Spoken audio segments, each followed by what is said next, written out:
Okay, so standard 4. Yes, content knowledge. Okay, so this is when you were teaching chronological order. I like it because we didn't say anything, even though they're 7th graders, and we did it with our co-teach and our grade level classes. I think we both realized and understood that there's a lot of missing information for them there. And so we definitely had to take a step back and make sure they understood chronological order. And so I like what you did as far as passing out just a small scrap piece of paper and asking them what they, knew, so you really tried to engage their prior knowledge, and that was good. And that's one of the first, I might be jumping the gun here, but you did multiple things just with that one, topic, and I thought it was great. So let's go through this, because otherwise I'm going to get all off track. Representations and explanations. So this was the outstanding one. Was said candidate effectively uses multiple representations and explanations to help students learn the content at high levels. And even though chronological order is not, they should already know that for our grade. As we found when we asked all those classes, very few of them actually knew it. There were only about two people out of every class that knew what chronological meant. Yeah, and so that gives, a good representation of the level of what we're working at here. But because you did 3 different things, approached it in 3 different areas, and that's why I'm putting an outstanding right there. Would you agree with that? Okay. The next one is building on students' prior knowledge. Well, and that goes back to, I knew there was one that specifically said that, and that's where, candidate clearly links students' prior knowledge and experiences as content is taught and individual and group work are assigned. And before you could go on, you had to figure out what they knew. And when we found that they didn't know anything, that's when you went and explained. And you read, and I like how you read some of them, and said, do you guys think this is right? Do you think it's not right? What do you guys think? And then it turned into more of a group discussion.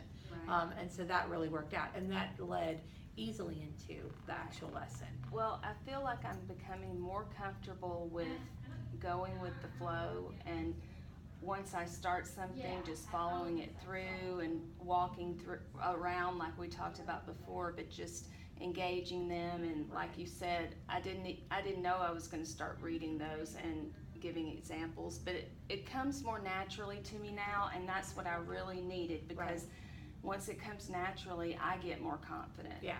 So that's helped a lot. Yes, I think, and I'm seeing that. I'm definitely seeing that. And I think, I know you guys have been taught, here's the lesson plan, follow the lesson plan, but things don't work like that. You have to be willing to monitor and adjust, especially when you go through this. And I know we kind of started, you started that lesson on Friday, but it didn't, because of time and everything happening, but even when you kind of started the very first one, it was kind of like, okay, and then you got out the chart paper. And so things started to progress as far as, okay, here are some changes I need to make. And so that's exactly what you do no matter how long you've been teaching, you adjust as you go.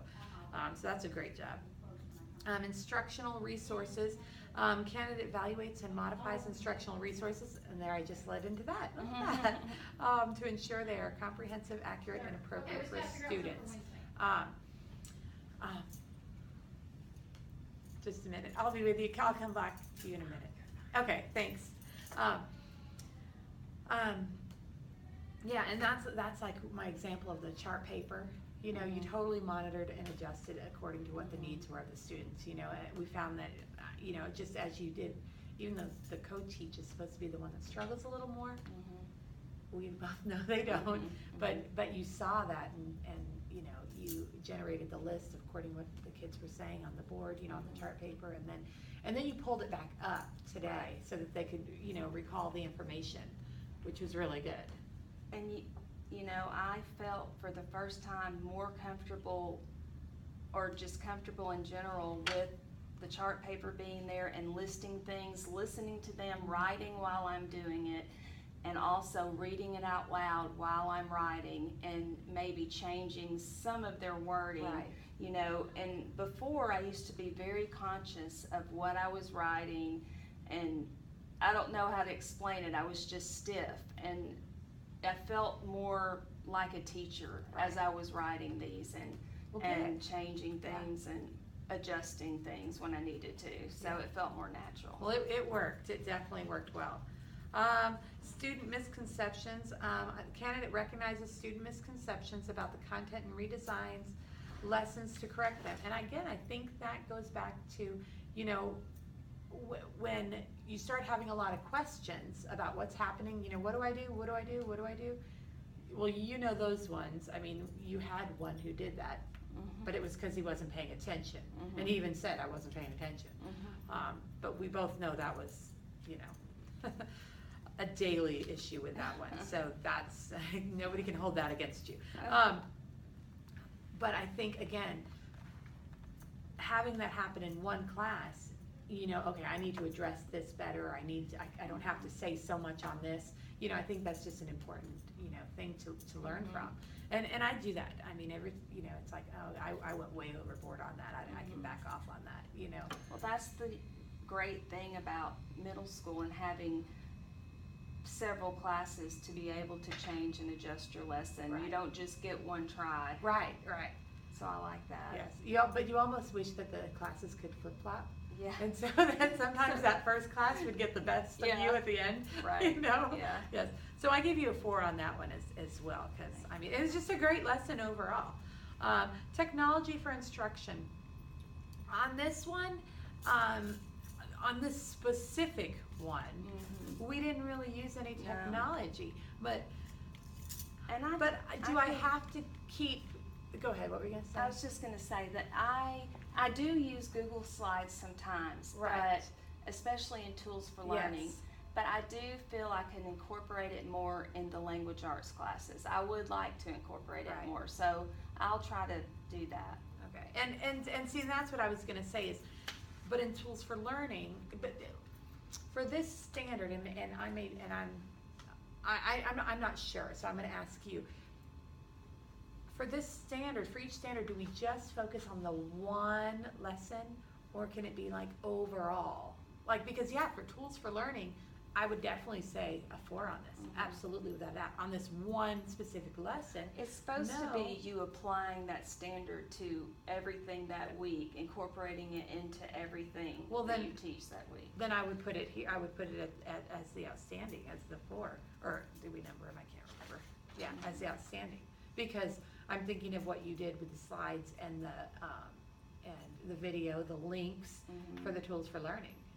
Yeah. I mean, that's what I'm thinking of, but I definitely hear you, definitely more in. And I will. Yeah, and even, I don't have a hyperdoc or anything like that ready to go for the next unit, and so maybe we can work on that together. Oh, I'd love to do that. And kind of, and figure out how to do that. Yeah, because I'll need to refresh your course, because I've only made the one, so.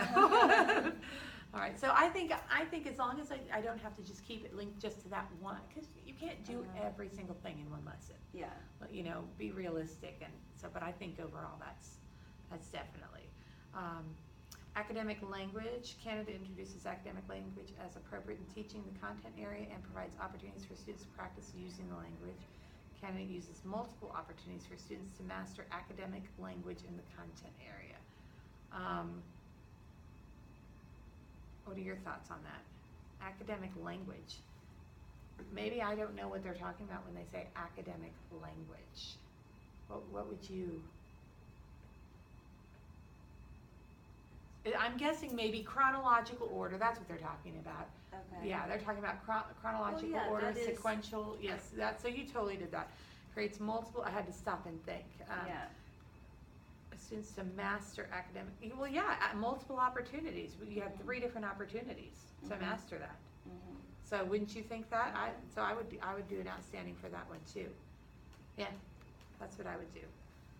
So I think overall it was a great lesson. I think because you kind of got your feet wet on Friday, worked out a few kinks from each class, and then today it just flowed nicely.